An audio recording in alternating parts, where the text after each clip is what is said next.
Hi, everyone, and welcome to another episode of the Data Standard Audio Experience. I'm here today with two representatives from SalesLoft. We have Scott Mitchell, the Chief Technology Officer, and Charlie Moad, the Director of Engineering. And today we're going to be speaking more about productionizing machine learning models. So welcome to the show. I'm so excited to have both of you today. Awesome. Thanks for having us, Catherine. Yeah, definitely. Yeah, thank you. And let's start with Scott, and then we'll go to Charlie. So could you just each introduce yourselves and tell us more about your work that you currently do right now? Sure thing. I can get us started.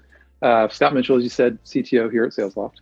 I've been here, it'll be 5 years next month, which is kind of hard to believe. Lots of growth over the last 5 years. And overall, been in the SaaS, been architecting SaaS software solutions for over 15 years at several different companies here in Atlanta.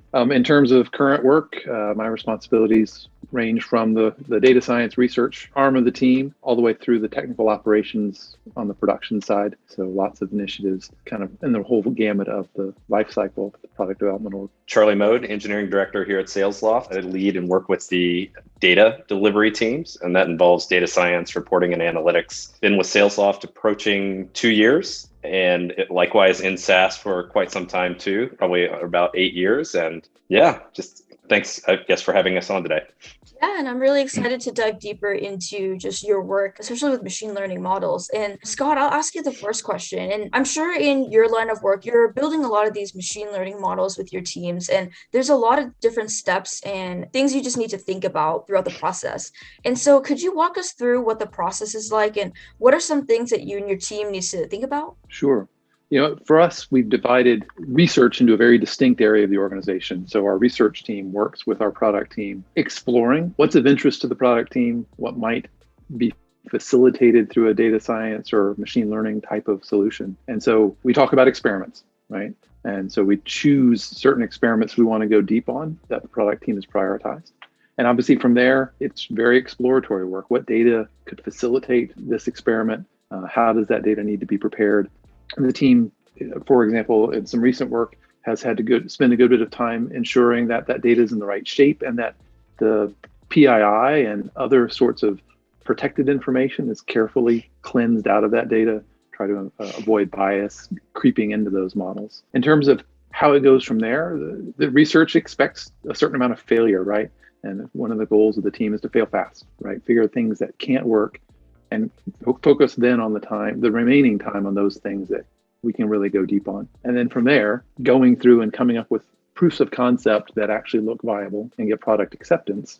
That's where we really join in with Charlie's teams and really go through the process of actually productizing those features. Charlie, anything you want to add to there? Yeah, just carrying forward what you said, some of the challenges that can pop up whenever we go to production is exactly what Scott spoke to. The idea that you don't want to prematurely optimize for performance, even over engineer these solutions as their experiments. But then whenever we go to take them to production, we do have to start to consider the performance impacts and the question of, the feasibility of pulling data from across the platform. And so that's, and one of the interesting things is in this relationship is making sure we're talking early and often throughout the entire life cycle. Yeah, absolutely. Great explanations from both of you. Charlie, I wanted to ask you the next question. For building these models, how do you ensure that they are accurate when you're putting it out into production? And how do you know the data that you're working with is just clean and completely accurate for what you're trying to work on? Yeah, that raises, another interesting challenge is the data is such a critical part of training these models. And typically with these research experiments, they may involve bypassing microservices and application layers and just mining data straight from data stores. But when we go to production, we want the confidence that there's accuracy in the data itself between when you're training and then you're actually doing predictions. And so we've had to make trade-offs to determine how can we create data pipelines for both the inference and training work to guarantee that we are training our models on the same shape and type of data that we are predicting with. So that has certainly been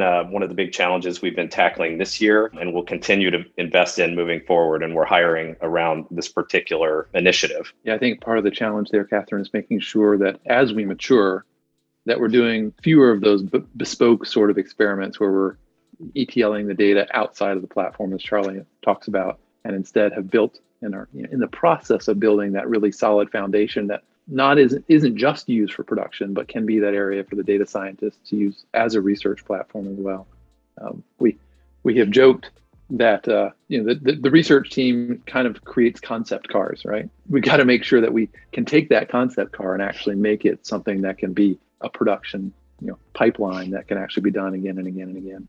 So making sure we don't go too far off the reservation there. Oh yeah, I was going to add in there as well, as far as I think trying to repeat the practices that we've developed over the year to ship reliable code, introduce checks and balances into how we ship code to make sure we have peer reviews. That actually applies to our machine learning models as well.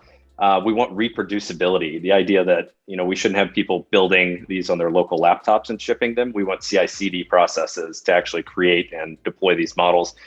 And we need to consider the data that is used to train these models. So the idea that if you needed to recreate a model, you're using the same data at the time. So that's something we've also been keeping an eye on. And there's some good tools out there. We've explored DVC as one to really kind of track our data in the same way you would your software. So you have confidence that you're getting the exact same output as a previous build. And then one last point to jump on. You mentioned, how do we know it's accurate? Right. Obviously, we're doing all sorts of metric testing up front early. I think the real interesting challenge is then actually once in production, watching for drift, right? And so making sure we're logging, getting the right level of logging, the right level of visibility into the predictions that are being made and how those are playing out over time, watching for that model drift and knowing when to refresh the models. Yeah, definitely. And I am actually also curious, the idea of a person being a generalist or a specialist within your industry. When both of your opinions, what do you think is better for, let's say, a SaaS company like yours to be just advance as the years kind of go by and advance your technology? What do you think is better? Charlie, you want to take a crack at that one first? I think I've heard it thrown around a lot in the industry. It's hire generalists, contract specialists. So, in general, these tools are moving around so fast, and this landscape of tooling is evolving that you need people that can adapt with those changes and deal with it. And so in particular, I would never want someone who's over-indexed on a single technology whenever we're looking to tackle these challenges, and they really have a better understanding of the problems at play and how software can help address those. Yeah, I think about the conversations we have sometimes around T-shaped people, right? We want to have a good breadth, but we also want people to be able to go deep into specific specialties here and there as well, right? And I think the partnership there with the data scientists who are you're talking math PhDs, right? Very, very deep in a technical field, but being able to pair up with the engineers to create actual productized solutions. It's a good partnership with some more generalists, if you will, kind of on that engineering side, I think. Yeah, definitely. And it's interesting to hear just everyone's opinions, since I've had some people in the past on our show just have mixed opinions, really. Some are saying specialists, some are saying generalists. So it's interesting to hear just different perspectives there. And my final question that I wanted to ask both of you is just, how do you see the future of your company changing and just the ML models that you're building changing and advancing throughout the years? Yeah, it's kind of interesting. And Charlie, I'm trying to think of where to start. I think in our space, Catherine, there is so much. It's an interesting space. And let me back up a little bit, maybe give some context, is that SalesLoft is in the sales space, shocker, and in particular, a space called sales engagement. And when I first arrived, I remember asking, show me the research, show me what kinds of research people are doing here.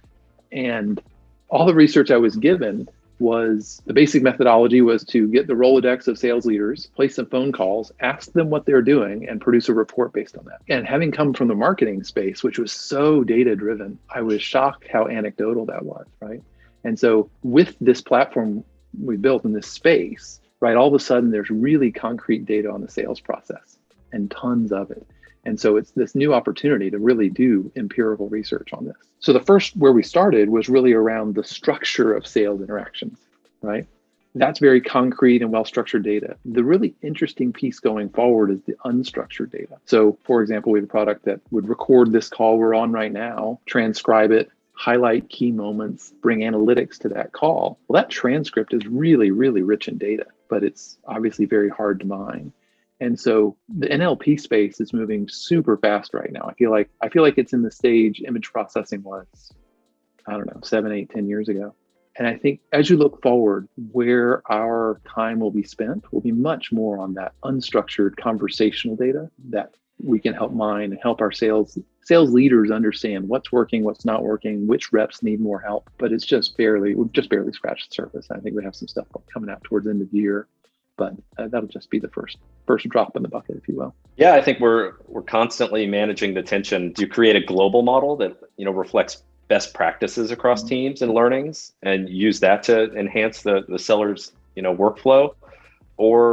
And there's some circumstances where companies are very different and their customers are different. And so we can create per tenant models within our tool set. And so that's a conversation that we have, and I think we'll continue to have per initiative and feature that we want to push out there. Yeah, definitely. Some features are very applicable in a global sense, and others are so incredibly either industry or individual business specific. Yeah.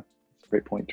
Yeah, and it's great to hear both of your thoughts on advancements in the future of technology within your company as well. And I wanted to say thank you so much, Scott and Charlie, for joining me today on the Data Standard. It was so great to hear your perspectives on the work that you're doing. Where can everyone find you online to connect with you? I know for me, it's easiest to connect over LinkedIn. It's pretty easy to find me there. Yeah, likewise. A message on LinkedIn is easily the best way. Okay, perfect. And to our audience, for more information on the Data Standard, you can find us at www.datastandard.io, as well as on our LinkedIn and YouTube channel. So thank you so much for joining me today. It was so great to hear just both of your stories of how you got into the field and just all the work that you've been doing. So thank you so much. Thank you, Catherine. Thanks, Catherine.